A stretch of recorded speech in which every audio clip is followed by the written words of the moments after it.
नमस्कार दोस्तों, इस वीडियो में हम यूपी-टीईटी 2016 में बाल विकास एवं शिक्षा शास्त्र में पूछे गए प्रश्नों में से 15 महत्वपूर्ण प्रश्नों का अध्ययन करेंगे, जो इस प्रकार हैं।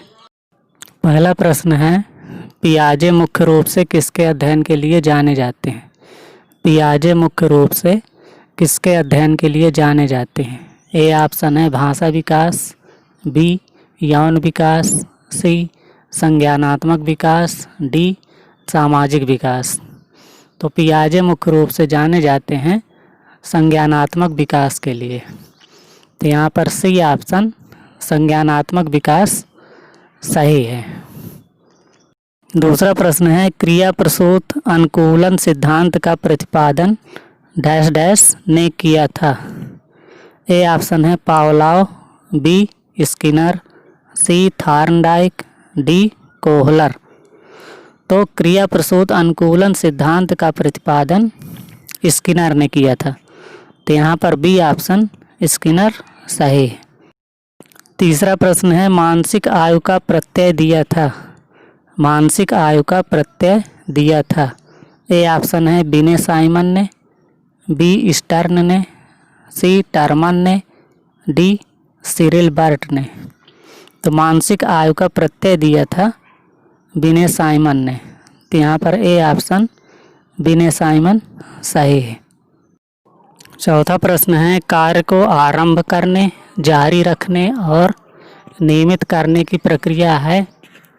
कार्य को आरंभ करने, जारी रखने और नियमित करने की प्रक्रिया है। ए ऑप्शन प्रेरणा, बी संवेदना, सी सीखना, डी प्रत्यक्षीकरण। तो किसी कार्य को आरंभ करने, जारी रखने और नियमित करने की प्रक्रिया होती है प्रेरणा। तो यहाँ पर ए ऑप्शन प्रेरणा सही है। पांचवा प्रश्न है, क्रोध व भय प्रकार हैं? क्रोध व भय प्रकार हैं। ए ऑप्शन अभिप्रेरणा, बी संवेग, सी परिकल्पना, डी मूल प्रवृत्ति। तो क्रोध व भय प्रकार हैं संवेग के। तो यहाँ पर बी ऑप्शन संवेग सही है। छठवां प्रश्न है, दूसरे व्यक्ति के बाह्य व्यवहार की नकल है?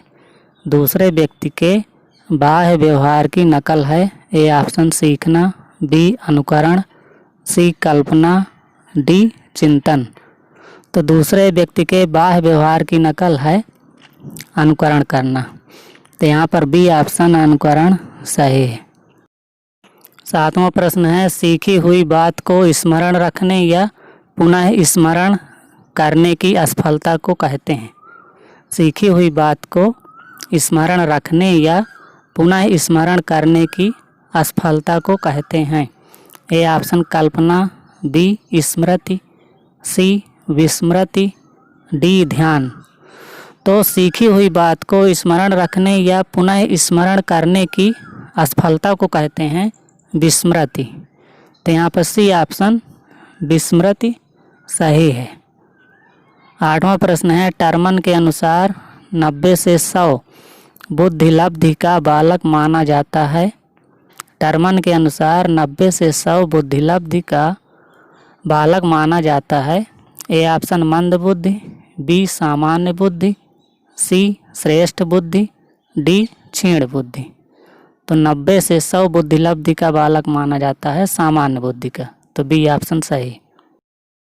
नौवां प्रश्न है, मानव व्यक्तित्व के मनोलैंगिक विकास को निम्न में किसने महत्व दिया था?